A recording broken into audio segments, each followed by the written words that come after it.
Great to have back with us on FlowFM the Leader of the Opposition, the South Australian Liberal leader, David Speirs. How are you, David? I'm good, Ricky. Thanks for having me on your show. It's a pleasure. And look, could we start talking about something I know you've been very involved in your former ministerial role, the future of desalination and water security on the Eyre Peninsula? We had the Water Minister, Susan Close, on recently, and Peter Treloar, one of your former colleagues who's headed this site selection committee. Susan Close indicating that it could take a year for the federal government to decide whether it's going to fund one of the options. Does the Eyre Peninsula have that long? Well, no, and Susan Close, as usual, is about as much good as a chocolate teapot. The minister is utterly hopeless. She is a ditherer.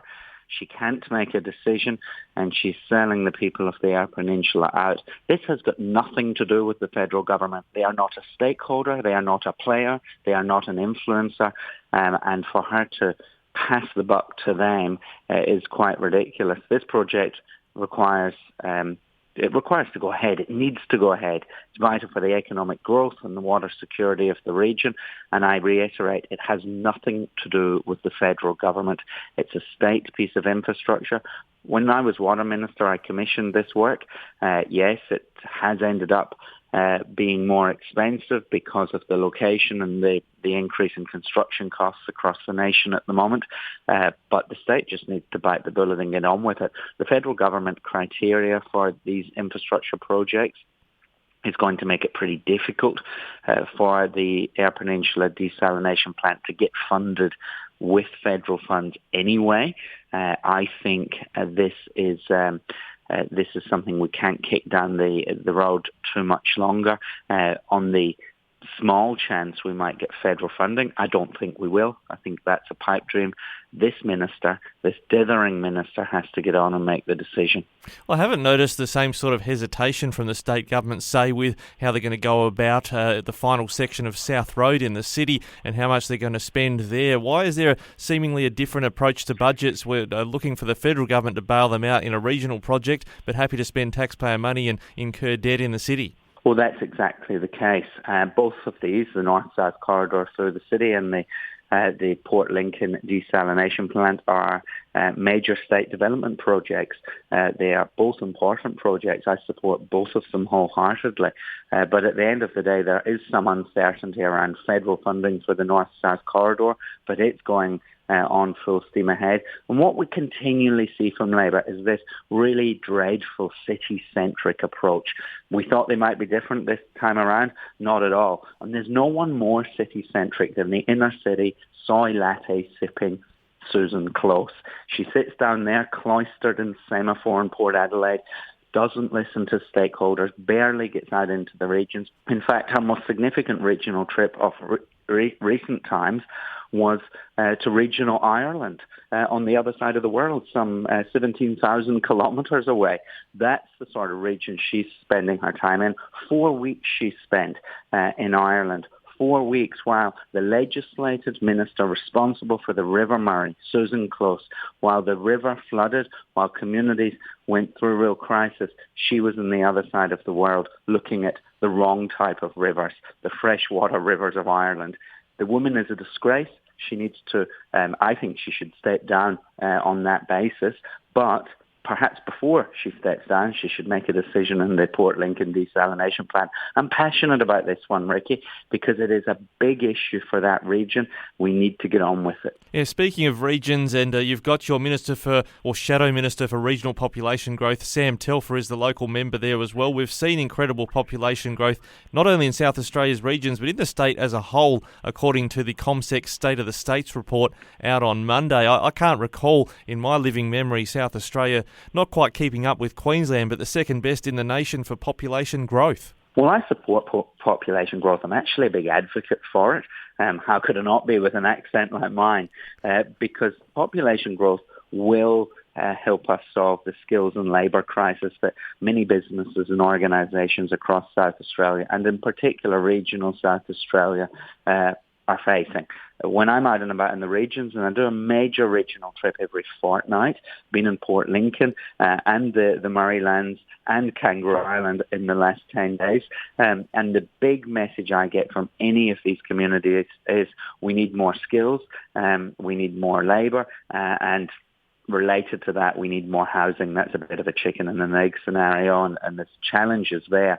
But population growth is important. It'll help our economy sustain into the future. And it's good to see South Australia keeping pace with the other states. That hasn't historically been the case. Over the last few years, our success in managing the COVID pandemic has definitely made a difference. And we're getting more people wanting to live in our beautiful capital city and our regional communities. Well, speaking of regional visits, you've got Susan Lee, the Deputy Leader of the Federal Liberal Party, visiting. We know her from one of our other broadcast sites in her electorate, but also Peter Dutton down recently to show his support for flood-affected communities. We asked him to consider doing that earlier in the flooding crisis. Seems the Liberal Party's put a fairly solid effort into showing its concern for the regions. Yeah, absolutely. Look, I've said very clearly I wanted to be a regional-centric leader, and I'll pay a lot of attention to Adelaide. I am, at the end of the day, a member of Parliament for the southern suburbs of Adelaide, but we want to be the party of the regions under my leadership. We want to get out there, understand what the regions want, recognise there's no one-size-fits-all. I'm not sure there's really such a thing as regional South Australia as a specific place. It's a descriptor for a way we characterise areas outside of Adelaide, but there's no one-size-fits-all to what communities need. Some of them face similar challenges around healthcare, housing, skills, as we just covered, but I need to really understand each of those different geographical areas outside of Adelaide, whether it's the mid-north, whether it's the Eyre Peninsula, the Yorke Peninsula, Kangaroo Island, the Fleurieu, the hills, the southeast, the Riverland. I better run through them all now in case it offends someone. But there are so many, and right out into the far outback in the far north of our state. These are the areas that do the lifting for our state. They're where you find food and fibre production, where our mineral resources are excavated. They're where many of our tourists visit our natural assets. So from a tourism and hospitality point of view, they're really important as well. And they need to be respected. And so that's what I'm doing. I've visited over 70 individual regional towns, not for a Malinowska-style selfie, but actually to get out, talk to people, particularly the local mayors and councillors and business owners, understand those communities. So when I go to the next election, I'm better placed to have policies and projects that respond to their needs. Well, one thing I gather the opposition has picked up in areas in the east of the state is concern about access to Japanese encephalitis virus vaccines. What are you calling for there? It sounds like it's pretty expensive to get access privately if the state government's not helping you get one. Well, this is an interesting one, and I'm very careful. I don't want to scaremonger here because the risk of getting Japanese encephalitis is pretty small, and the risks of having really bad health consequences from that are smaller again. But we should be vigilant around this.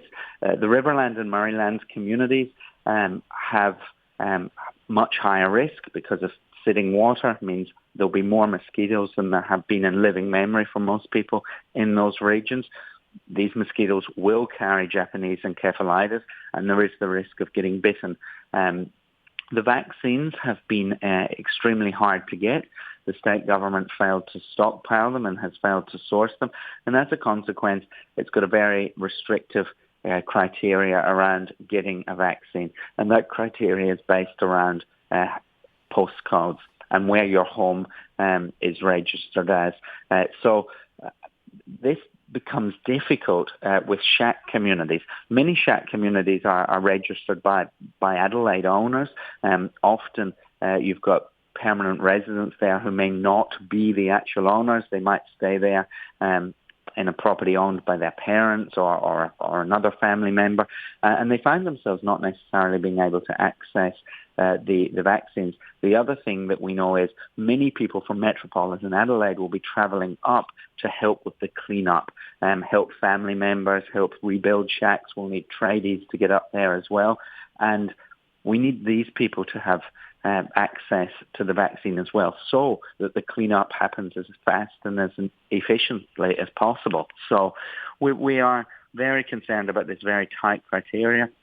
We've made a couple of calls now for the government to get its act together here, and they don't seem to be doing so at all, which unfortunately is another example of city-centric behaviour.